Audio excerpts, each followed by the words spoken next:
வாழ்க்கையில ஒரே ஒரு ஐடியாவை எடுத்துக்கங்க. அந்த ஐடியாவையே உங்க வாழ்க்கையாக்கிக்க. Think about it. Hey traders, greetings for the day. This is Velu Traders. We don't trade to live, we live to trade. இந்த வீடியோவில் நம்ம ஹார்மோனிக் பேட்டர்ன்ஸ் பற்றி தான் பார்க்க போகிறோம். ஹார்மோனிக் பேட்டர்ன்ஸ் பார்க்குறதுக்கு முன்னாடி நம்ம சேனலில் நான் நிறைய வீடியோஸ் அப்லோட் பண்ணிகிட்டே வரேன். இந்த வீடியோஸில் புதுசாக நம்ம சேனல் பார்க்க வரவங்களுக்கு ஒரு கன்ஃபியூஷன் ஆகிடும்ல, எந்த வீடியோ நம்ம ஃபஸ்ட்டு பார்க்குறது, எந்த வீடியோலேருந்து நம்ம ட்ரேடிங் கான்செப்ட்ஸ்லாம் கற்றுக்கிறது அப்படின்னு சொல்லிட்டு. ஸோ அதுக்காகவே தான் நான் எல்லாமே ஒரு பிளேலிஸ்ட் க்ரியேட் பண்ணி அந்த பிளேலிஸ்ட்டில் எல்லாமே டிவைட் பண்ணி அந்த கான்செப்டுக்கு ஏற்ற மாதிரி போட்டுட்டு வரேன்.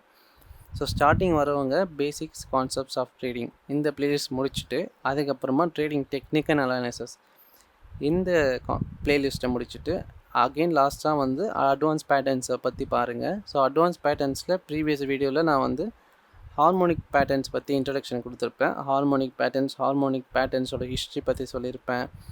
And then types of harmonic patterns பற்றி சொல்லியிருப்பேன். ஸோ இந்த வீடியோவில் நம்ம ஏபிசிடி பேட்டர்ன் பற்றி தான் பார்க்க போகிறோம். அதாவது ஏபிசிடி ஸ்கீமான்னு சொல்லலாம், ஏபிசிடி ஹார்மோனிக் பேட்டர்ன் சொல்லலாம், இல்லை ஏபி ஈக்குவல் டு சிடி பேட்டர்ன்னு சொல்லலாம்.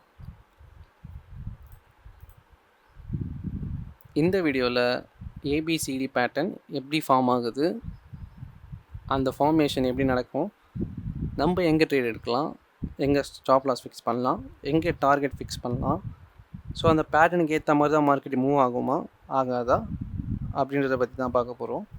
ஸோ மெஜாரிட்டியாக பார்த்தீங்கன்னா எல்லாமே ஒரு டெக்னிக்கல் அனாலிசிஸ் தான் ட்ரேட் பண்ணுவாங்க.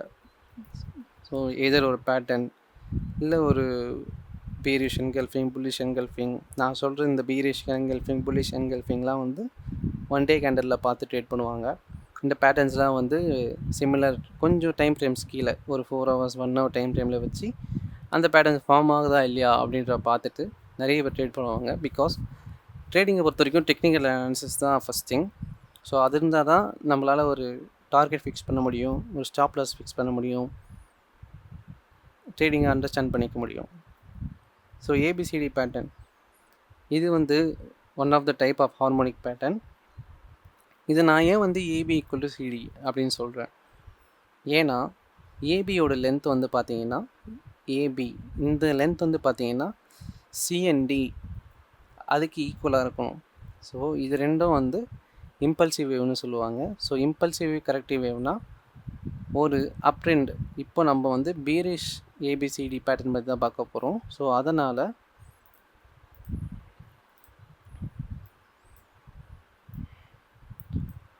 ஜென்ரலாக ஒரு டவுன் ட்ரெண்ட் வச்சுக்கலாம். ஸோ மார்க்கெட்டில் இப்படி ஆகாத டவுன் ட்ரெண்ட் கொஞ்சம் டிஃப்ரெண்ட்டாக இருக்கும். அதுக்கு ஏற்ற மாதிரி நம்ம பாயிண்ட்டை ஃபிக்ஸ் பண்ணுறதுல தான் இருக்குது.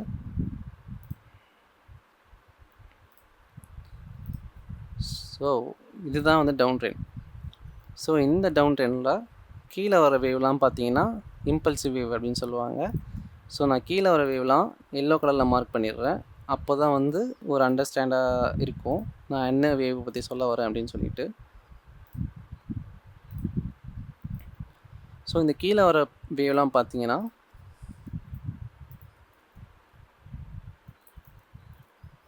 இம்பல்சிவ் வேவ் அப்படின்னு சொல்லுவாங்க. ஃபாண்ட் ரொம்ப சின்னதாகிடுச்சு. அதே மாதிரி மேலே வர வேவ்லாம் பார்த்தீங்கன்னா டவுன் ட்ரெண்டில் கரெக்டிவ் வேவ் அப்படின்னு சொல்லுவாங்க. இந்த ப்ளூ கலரில் இருக்குல்ல, ஸோ டிஃப்ரெண்ட்டாக இருக்கிறதுக்கு, அதாவது பக்கத்தில் போட கன்ஃபியூஸ் ஆகிடுவோம். ஸோ அதனால் இதில் கொஞ்சம் தூரம் போட்டுக்கிறேன். ஸோ கீழே வர டவுன் ட்ரெண்டில் கீழே வர வேவ்லாம் இம்பல்சிவ் வேவ், இந்த எல்லோ கலர் வேவ்லாம். அதே மாதிரி மேலே போகிற வேவ்லாம் கரெக்டிவ் வேவ். இதே வைஸ் வேர்ஸா அப் ட்ரெண்டில் மேலே போகிற வேவ்லாம் இம்பல்சிவ் வேவ், கீழே வர வேவ்லாம் கரெக்டிவ் வேவ். ஸோ இதை பற்றி இன்னும் டீப்பாக தெரியணுன்னா நான் ஆல்ரெடி ஒரு வீடியோ போட்டிருக்கேன், பேசிக்ஸ் கான்செப்ட்ஸ் ஆஃப் ட்ரேடிங்கில். ஸோ அதை பார்த்துட்டு வாங்க இது புரியலன்னா. ஓகே, வீடியோக்குள்ளே போகலாம். இந்த ஏபி, அதாவது இந்த impulsive wave A and B should be equal to C and D. இந்த இம்பல்சிவ் வேவ்க்கு ஈக்குவலாக இருக்கணும். ஸோ அதுதான் ஃபஸ்ட்டு பாயிண்ட் இந்த ஏபிசிடி ஹார்மோனிக் பேட்டர்ன் ஃபார்ம் ஆகிறதுக்கு. ஓகே, ஏபி சிடி பற்றி பார்த்தாச்சு. ஸோ ஏ அண்ட் பிக்கு மார்க்கெட் வந்து ட்ராவல் ஆகுது from A point to B point. அப்புறமா ஒரு சி பாயிண்ட் வந்து ஸ்டார்ட் ஆக போகுது. ஸோ அந்த சி பாயிண்ட் எங்கே ஸ்டார்ட் ஆகணும்? ஸோ அதுக்காக தான் நம்ம வந்து ஃபெபனோசி ரீட்ரேஸ்மெண்ட் போட போகிறோம். ஸோ பேசிக்காக இந்த ஹார்மோனிக் பேட்டர்ன்ஸ் எல்லாமே பார்த்தீங்கன்னா ஒரு ரிவர்சல் பேட்டர்ன் அப்படின்னு தான் சொல்லுவேன் நான். அண்ட் சேம் ரிவர்சல் பேட்டர்னாக இருக்கும்போது ஒரு எம் பேட்டர்னோ இல்லை ஒரு டபிள்யூ பேட்டர்னோ, அதான் இந்த ஹார்மோனிக் பேட்டர்ன்ஸ்லாம் பார்த்தீங்கன்னா ஒரு ரிவர்சல் பேட்டர்ன்ஸ்னு சொல்லலாம். அதாவது மார்க்கெட் அப் ட்ரெண்ட்லேயே போயிட்டுருக்கும்போது ஒரு எம் பேட்டர்ன் ஃபார்ம் ஆகலாம், ஓகேங்களா. அதே மாதிரி டவுன் ட்ரெண்டே போயிட்டுருக்கும்போது ஒரு டபிள்யூ பேட்டர்ன் ஃபார்ம் ஆகலாம். ஸோ அந்த எம் பேட்டர்ன் டபிள்யூ பேட்டர்ன் தான் வந்து இங்கே வந்து நம்ம ஹார்மோனிக் பேட்டர்ன்ஸ் அப்படின்னு சொல்கிறோம். நமக்கு ஒரு கன்ஃபர்மேஷன் கிடைக்கிது இந்த பேட்டர்ன்ஸில்.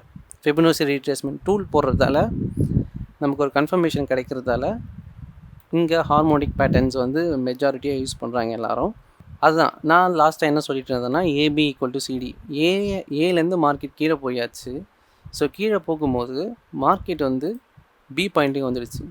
ஸோ பி பாயிண்ட்லேருந்து மட்டும் மேலே போகுது மார்க்கெட். ஸோ சி பாயிண்ட் எங்கே வரணும் அப்படின்னு பார்த்தீங்கன்னா இந்த ஃபெபனோசி ரீட்ரேஸ்மெண்ட் டூவில் ட்ரா பண்ணிவிட்டு கரெக்டாக இந்த லைன் வந்து 0.618 இங்கே இருக்குது பார்த்தீங்களா இந்த ரீட்ரேஸ்மெண்ட் லெவலு. நான் ஒன்று ஜூம் பண்ணி காமிக்கிறேன். ஸோ இங்கே வந்து 0.618 வந்து பார்த்தீங்கன்னா மார்க்கெட் வந்து ஃபார்ம் ஆகணும்.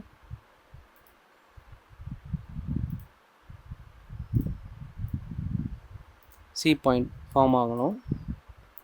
ஸோ அகெயின் சிலேருந்து டி பாயிண்ட், சாரி, சிலேருந்து டி பாயிண்ட் எங்கே ஃபார்ம் ஆகணும் அப்படின்றத பார்த்தீங்கன்னா பி டு சியில் வந்து நம்ம இன்னொரு ரீட்ரேஸ்மெண்ட் லெவல் எடுக்க போகிறோம். ஏபிக்கு வந்தாச்சு மார்க்கெட். ஸோ ஏபிலேருந்து ஒரு ரீட்ரேஸ்மெண்ட் லெவல் ட்ரா பண்ணிவிட்டு 0.618 சி பாயிண்ட் முடிஞ்ச உடனே ஃப்ரம் பி டு சி நம்ம இன்னொரு ஃபெபனோசி ரீட்ரேஸ்மெண்ட் ட்ராக் வரைய போகிறோம்.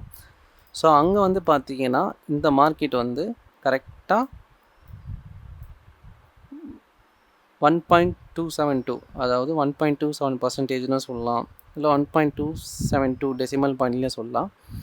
ஸோ அங்கே வந்து டி பாயிண்ட் முடியணும். ஸோ அப்படி முடியும் போது தான் வந்து என்ன ஆகும்னா டி பாயிண்ட் ஃபார்ம் ஆகும். அப்போ முடியும் போது தான் வந்து டி பாயிண்ட் ஃபார்ம் ஆகும். ஸோ அந்த டி பாயிண்ட்லேருந்து பார்த்தீங்கன்னா மார்க்கெட் வந்து ரிவர்சல் ஆகிறதுக்கான நிறைய வாய்ப்பு இருக்குது. ஸோ நம்மளோட ஃபஸ்ட்டு டார்கெட் வந்து சி, செகண்ட் டார்கெட் வந்து ஏ அப்படின்னு வச்சுக்கலாம்.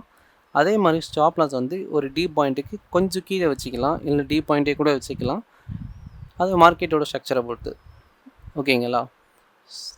ஸோ இது நான் ஃபுல்லாக ஏபிசிடி பேட்டர்னை பற்றி சொல்லிட்டேன்னு நினைக்கிறேன். ஸோ நான் வந்து இது வந்து பீரிஷ் ஏபிசிடி பேட்டர்ன் பற்றி சொல்லியிருக்கேன். ஸோ புல்லிஷ்க்கு எப்படி போகணும்னு நீங்கள் சொல்லுங்கள். ஸோ அதுதான் வந்து நான் டாக்குமெண்ட்லாம் போட்டிருப்பேன். ஸோ இந்த வீடியோவில் வந்து பார்த்தீங்கன்னா நான் வந்து 0.618 வந்து மார்க்கெட் மூவ் ஆகலை, பட் 0.786 வந்து மார்க்கெட் வந்து பாயிண்ட் வந்து சி பாயிண்ட் வந்து ஃபார்ம் ஆகிருக்கு. ஸோ இது வந்து பார்த்தீங்கன்னா ஒரு இன்வேலிட்